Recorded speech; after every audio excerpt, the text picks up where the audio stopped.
Ya, pemirsa, Indonesia kini memiliki nahkoda baru, yakni Presiden Prabowo Subianto dan Wakil Presiden Gibran Rakabuming Raka yang akan bertugas hingga tahun 2029 mendatang. Masyarakat, pelaku usaha hingga calon investor pun tengah menantikan kiprah dan juga kinerja para pembantu Presiden selama 5 tahun ke depan. Pasangan Presiden Prabowo Subianto dan Wakil Presiden Gibran Rakabuming Raka resmi menjadi Presiden dan Wakil Presiden Negara Kesatuan Republik Indonesia periode 2024 hingga 2029 pada Minggu 20 Oktober 2024 usai dilantik di Gedung Nusantara MPR DPR RI Jakarta. Turut hadir dalam acara pelantikan Prabowo Gibran puluhan kepala negara dan perwakilan dari negara-negara sahabat seperti Amerika Serikat, Rusia, Kanada, Inggris, Jerman, Perancis, Jepang, Arab Saudi, dan negara lainnya.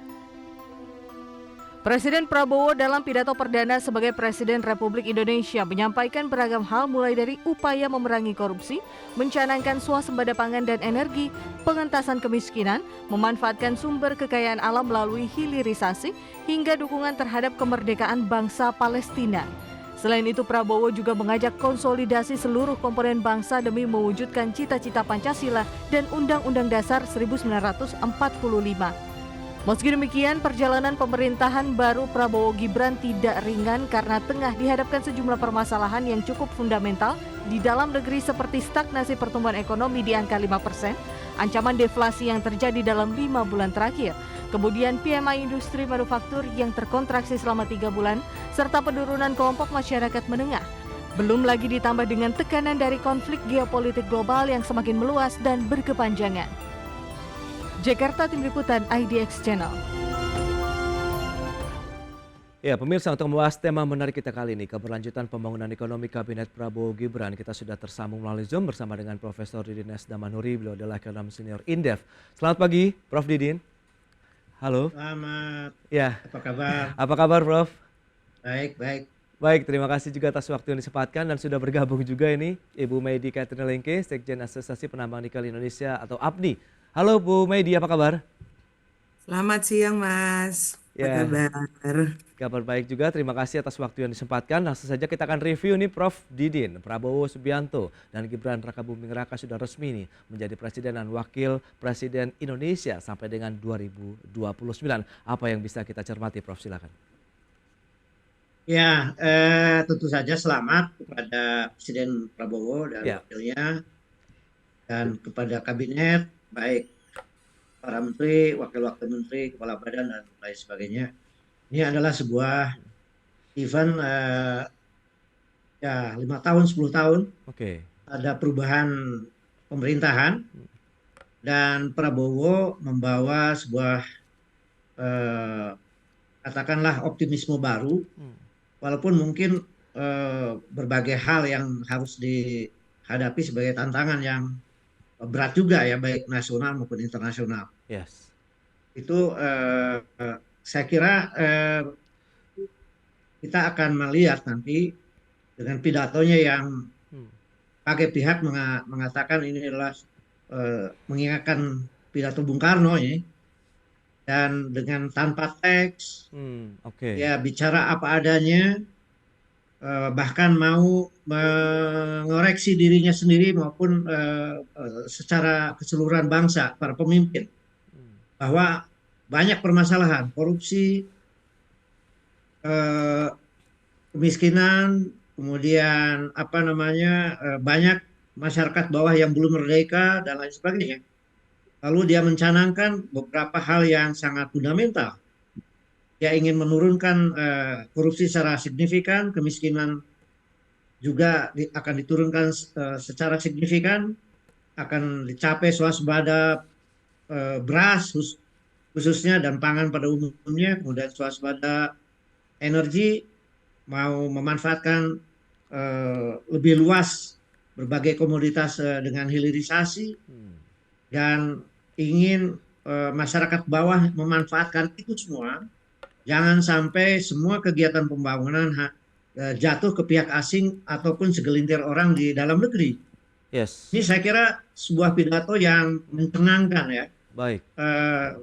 Yang akan kita saksikan bagaimana mendeliver itu dan menjadi konkret hasilnya dan dirasakan oleh seluruh masyarakat.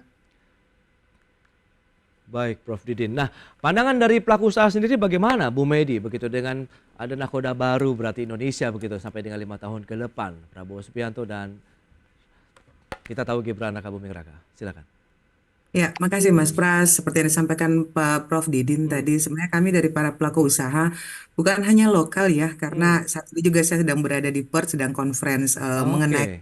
keberlanjutan juga hilirisasi nikel di Indonesia, karena ternyata bulan lalu saya di Eropa juga semua conference mempertanyakan bagaimana program ke depan atas pemerintahan baru Indonesia, karena mereka juga menaruh harapan yang besar terhadap natural resource kita ya. Jadi ya puji Tuhan, Tuhan kasih kita begitu banyak natural resource yang membuat kita kaya. Tentu kan kita butuh pengelolaan yang tepat untuk kemakmuran rakyat Indonesia. Nah, semua itu kan kembali ke kepemimpinan kita. Nah, apapun yang terjadi komoditas komoditas mineral baik logam maupun non logam, bulan lalu atau 2 minggu lalu waktu kami menghadiri LME, semua faktor yang utama adalah geopolitik. Nah, Yes. bagaimana geopolitik Indonesia untuk mendukung keberlanjutan hilirisasi kita? Bukan hanya di nikel, Mas Prasya, karena beberapa juga kan akan masuk ke mineral yang lain. Dan kita lihat bersama kan ada beberapa menteri yang baru ya yang dilanjutkan kayak Pak Ibu Sri Mulyani, kemudian ada Pak Erick Thohir, kemudian ada Pak Bahlil juga yang sudah menjadi Menteri SDM.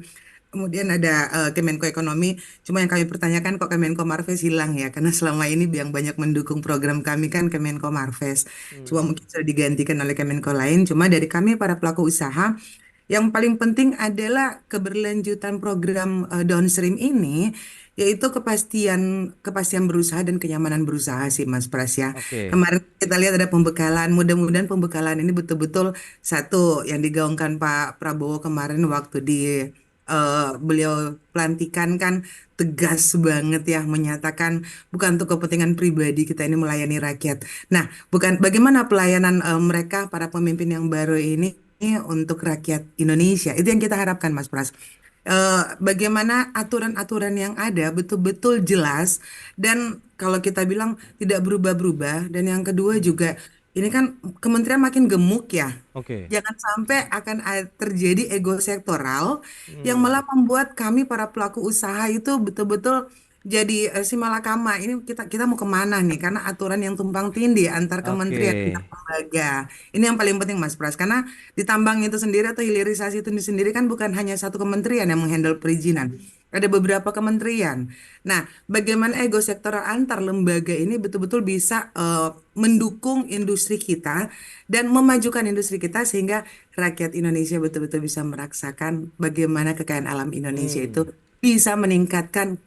keekonomian ya perekonomian Indonesia. Itu yang paling penting Mas Pras. Baik, baik, Bu Kepastian Medi. berusaha dulu. Itu dia yang paling utama bagaimana kepastian dan kenyamanan berusaha begitu yang diharapkan Eh, dari pelaku usaha begitu. Nah, Prof Didin, nah kalau kita bicara mengenai dengan kita tadi tahu begitu bahwa memang hari ini juga ada pelantikan menteri, kemudian ada menteri-menteri di pemerintah berikutnya yang juga masih bergabung begitu untuk memberikan kontribusi dan sumbangsinya bagi negara. Anda melihat bagaimana posisi ini? Apakah tadi keberlanjutan yang mungkin ini menjadi satu hal yang ditunggu-tunggu oleh banyak pihak, tapi di satu sisi tadi ada garis bawah yang menarik dicermati begitu, ego sektoral yang dikhawatirkan dengan membengkaknya kementerian begitu. Silakan Prof. Ya, ya kabinet 100 menteri muncul kembali ya. Hmm. Jadi ada 56 menteri dan ada 53 menteri, ada 56 wakil menteri, kepala Hmm. badan dan lain sebagainya.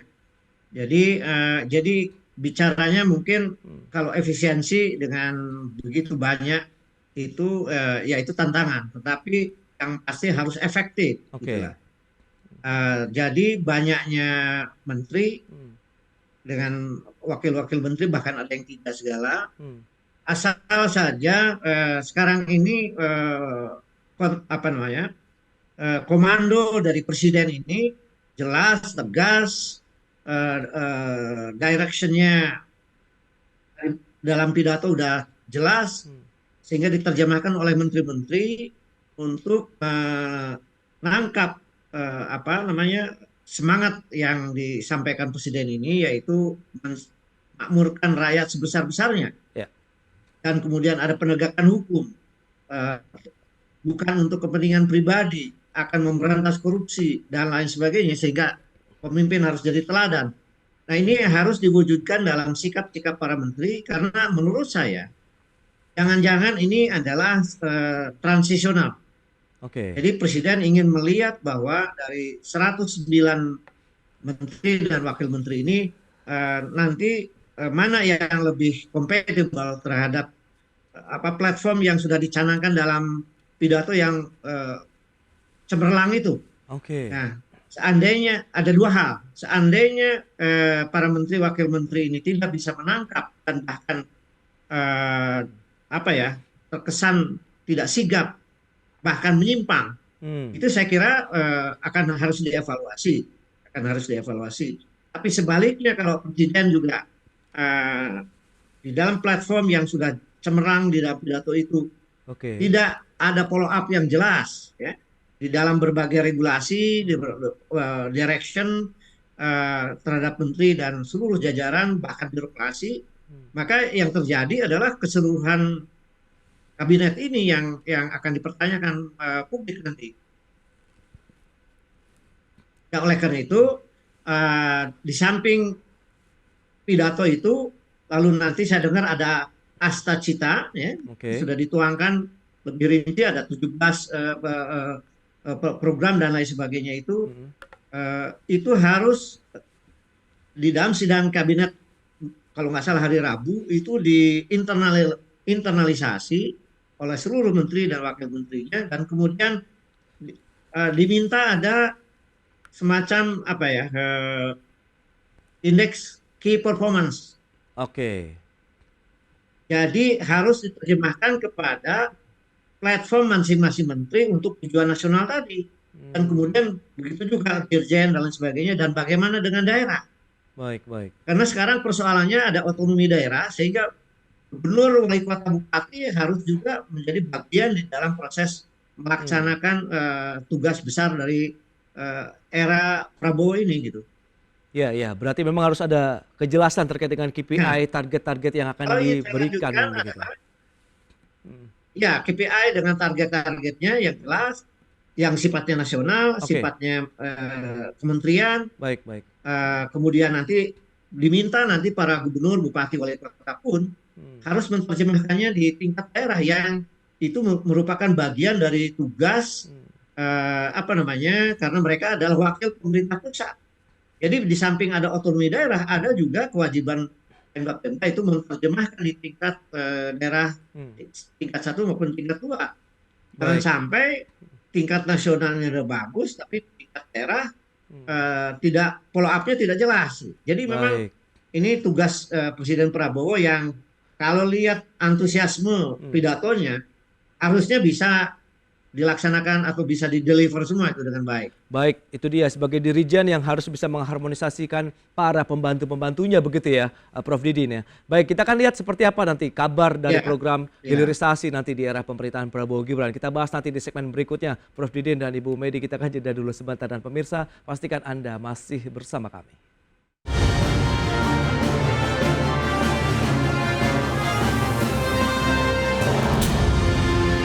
Baik pemirsa, kita akan lanjutkan kembali perbincangan menarik ini bersama dengan Profesor Didin S. Damanhuri, Ekonom Senior Indef, dan juga Ibu Medi Catherine Lengke. Beliau adalah Sekjen APNI, Asosiasi Penambang Nikel Indonesia. Baik Prof. Didin, nah kalau kita bicara mengenai program hilirisasi, lantas bagaimana kabarnya di era pemerintahan Prabowo Gibran nantinya? Ya, hilirisasi ini memang sudah dilaksanakan setidak-tidaknya 5 tahun terakhir. Hmm. Rintisannya sudah dilakukan sebelumnya, karena undang-undang hilirisasi itu sudah sebelum 2019, ya. Baik. Jadi ini yang kemudian bobot paling besar dilakukan oleh pemerintahan Jokowi kan di nikel, ya. Nah, Hmm. catatan kritisnya adalah bahwa memang hilirisasi itu berjalan, lalu kemudian terjadi khususnya di daerah Morowali, di daerah Maluku Utara gitu, kemudian kan ternyata hasil dari pengolahan nikel ini yang sangat penting sebenarnya untuk bahan baterai, dan kemudian pada akhirnya untuk mobil apa namanya listrik, yang merupakan kendaraan masa depan, dan Indonesia adalah salah satu negara terbesar dari yang memiliki tambang nikel. Ini sayangnya dalam catatan berbagai apa eh, katakanlah data, pengamatan dan review dari berbagai pihak, Oke. itu kelemahannya adalah satu hasil dari eh, kalangan smelter yang ngolah itu Hmm. kemudian tidak dimanfaatkan oleh kelanjutan dari industri-industri dalam negeri. Hmm. Nah, pada Oke. akhirnya ini hasil pengolahan eh, ini dalam berbagai bentuk ya, eh, apa saya lupa ya nah, istilah-istilahnya, tetapi itu malah diekspor ke China. Itu satu catatan kritisnya. Kemudian ada juga ekspor ilegal, bahkan hampir ke Kejaksaan Agung di prosesnya. Kemudian ada catatan lagi bahwa berbagai penelitian lapangan menunjukkan bahwa ada tenaga kerja kasar yang masih diisi oleh eh, negara asing lah. Oke. Nah, dan akhirnya hilirisasi ini sementara memang menghasilkan peningkatan luar biasa dari sisi apa namanya devisa, meningkat ratusan kali begitu, eh, kira-kira 500-an T gitu ya. Tetapi kemudian eh, memang ada kelemahan ya dalam undang-undang lalu lintas devisa. Hasilnya ini tidak masuk ke perbankan dalam negeri. Hmm, oke. Kemudian ada laporan bisa ditelusuri di Google dan lain sebagainya bahwa ada sekitar 2.500 triliun kira-kira itu apa namanya ya berada di perbankan di luar negeri, antara lain di Singapura. Nah, ini saya kira harus direview bahwa hilirisasi bukan hanya nikel dan kemudian ada tambang yang lain, ada mineral yang lain, apakah boksit, apakah dan lain-lainnya, bahkan tembaga harusnya gitu. Dan kemudian bahkan karena ada studi di BKPM yang melibatkan Indef, itu ternyata mau masuk juga ke agromaritim misalnya. Hmm, oke. Nah, ini adalah kalau memang dilakukan hilirisasi dengan komoditas yang lebih banyak, tetapi dengan tata kelola yang jauh lebih baik, maka tidak mustahil bahwa ini adalah sebuah apa namanya penghela pertumbuhan ekonomi untuk mencapai 8% itu. Asal Hmm. memang Iya, iya. koreksi-koreksi selama ini benar-benar dimanfaatkan lalu diperbaiki ke seluruh apa namanya proses ya, termasuk tata kelola, termasuk bagaimana mempertimbangkan tenaga kerja lokal, lalu kemudian penyiapan industri dalam negeri menyerap hasil pengolahan itu sehingga Baik. dan kemudian kesiapan pabrik baterai itu, Hmm. dan kalau perlu kita menghadirkan pabrik mobil listrik ya. Mengapa jatuhnya ke Malaysia? Hmm. Nah, saya kira Ibu Oke. Meldi jauh lebih tahu lah dari saya. Baik. Bu Medi, update dong bagaimana kalau dari sisi Anda melihat program hilirisasi begitu yang sudah berlangsung, kemudian bagaimana potensinya ke depan begitu? Ya, Mbak Pras, Ya. ini saya sambil mendengar, saya melihat cuplikan dari IDX, ini Hmm. lagi mau pelantikan ya, menteri-menteri baru ya. Iya. Nah, kalau saya lihat itu ada tampak menarik karena semua Hmm. menggunakan seragam dasi biru. Nah, Oke. ini agak sinkron dengan istilah kami adalah nikel Indonesia membumi Hmm. tapi belum rakyat. Ya, Oke. membumi tapi belum rakyat. Hmm. Kenapa? Karena kita ini sudah mendunia, ya. Hmm. Nikel kita itu digaungkan di semua negara. Hmm. Mereka betul-betul menyampaikan bahwa Indonesia kaya akan nikel. Nah, Hmm. kita butuh Indonesia untuk bahan baku ke depan. Kita bicara ke depan, bukan hanya stainless steel maupun baterai atau mineral yang lain. Oke. Tapi bagaimana membuat nikel kita itu yang sudah membumi Hmm. tapi merakyat. Merakyat itu adalah dirasakan oleh rakyat Indonesia. Seperti Hmm. tadi Prof Didin sampaikan, memang kita butuh teknologi, kita butuh Hmm. duit nih Mas, kita Hmm. butuh modal ya, Iya, karena iya. investasi di nikel ini kan luar luar biasa besar. Saya diskusi dengan Bank Indonesia, saya diskusi dengan beberapa direktur perbankan kita. Satu bank tidak mampu untuk Hmm. memodalin kalau bahasa kami ya Oke. hilirisasi nikel. Walaupun cuma satu lain, mereka perlu konsorsium.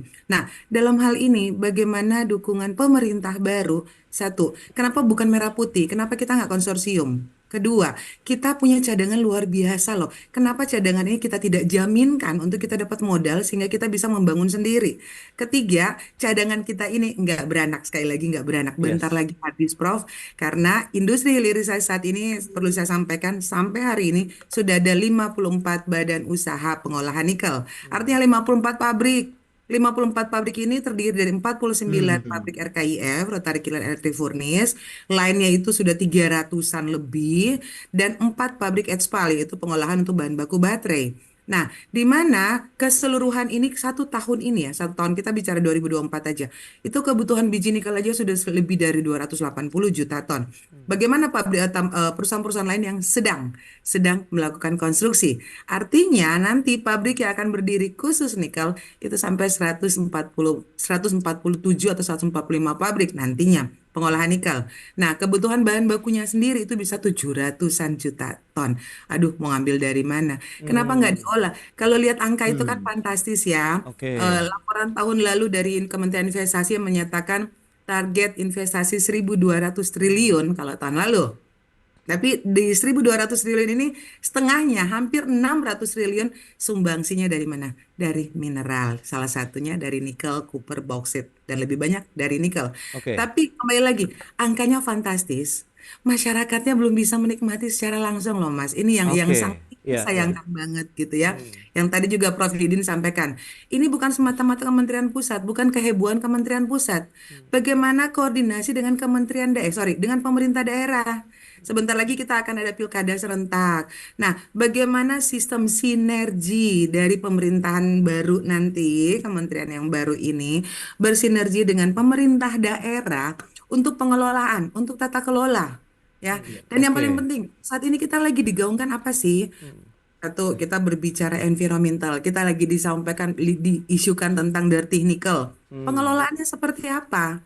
Nah, sinergitas antar kementerian yang bersinergi dengan pemerintah daerah itu yang kita butuhkan. Kembali Oke. lagi, untuk keberlangsungan industri ini, kita butuh para pemimpin ini, ayo dong kerjasama, ayo dong bantu kita, ayo dong dukung kita, ayo dong bagaimana peningkatan masyarakat sekitar tambang paling tidak. Nggak usah Hmm. kita bicara Jakarta, sekitar tambang, sekitar pabrik. Mas Pras, Prof. Didin, kalau coba sekali-sekali jalan gitu loh, jalan-jalan ke sana, lihat di hutan Ya, sana, di ya. tambang sana, Oke. lihat di sekitar pabrik sana.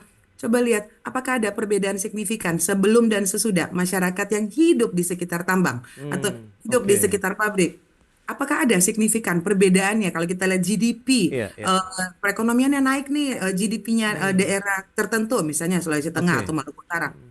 Tapi kan masyarakat sendiri malah merasa tersakiti. Kenapa tersakiti? Hmm. Karena bahan pokok naik, mereka tingkat kemampuan daya belinya malah berkurang. Hmm. Nah, Oke. ini yang menjadi pelajaran PR ya buat Ya, ya. pemerintah baru gitu ya.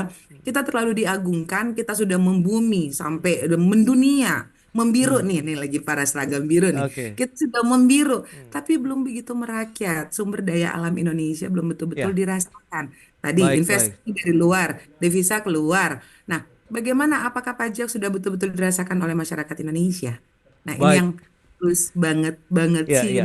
Kembali lagi Yes. sinergi ya Mas Pras, tolong sampaikan pemerintah baru, Hmm. menteri yang baru, Hmm. pemerintah daerah, dan mohon maaf dengan Pak Presiden juga, bagaimana sinergitas pusat dan daerah, kepastian hukumnya dan kenyamanannya, dan yang paling penting, bagaimana meningkatkan taraf hidup masyarakat sekitar aja dulu, nggak usah Itu jauh-jauh. yang paling utama, bagaimana semua kemakmuran ataupun kekayaan alam yang ada di Indonesia semuanya kembali kepada masyarakat kita. Begitu ya Prof ya, yang memang tadi sudah Ah, didengungkan juga ataupun sudah disampaikan begitu oleh Prof Didin dan juga Ibu Medi. Sehingga sebenarnya tantangan nampaknya masih cukup banyak selain tadi hal yang fundamental, pertumbuhan ekonomi yang stagnasi di 5%, kemudian ada deflasi, kemudian ada penurunan kelas menengah, daya beli masyarakat, PMI manufaktur. Di sisi lain ternyata di bidang hilirisasi pun masih ada beberapa kendala yang harus segera dituntaskan, dan semoga menjadi pilihan juga begitu bagi presiden baru kita untuk segera menuntaskan permasalahan-permasalahan tadi. Sayang sekali waktu terbatas. Prof Didin, terima kasih banyak atas waktu sharing yang sudah Anda sampaikan. Ibu Medi, terima kasih juga atas update dan informasi yang sudah Anda berikan kepada pemirsa pada hari ini. Selamat melanjutkan aktivitas Anda kembali.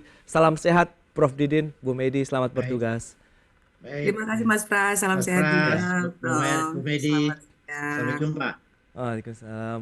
Baik pemirsa, 1 jam sudah saya menemani Anda dalam Market Review dan perbaiki terus informasi Anda hanya di IDX Channel, your trustworthy and comprehensive investment reference. Karena urusan masa depan harus terdepan, aku investor saham.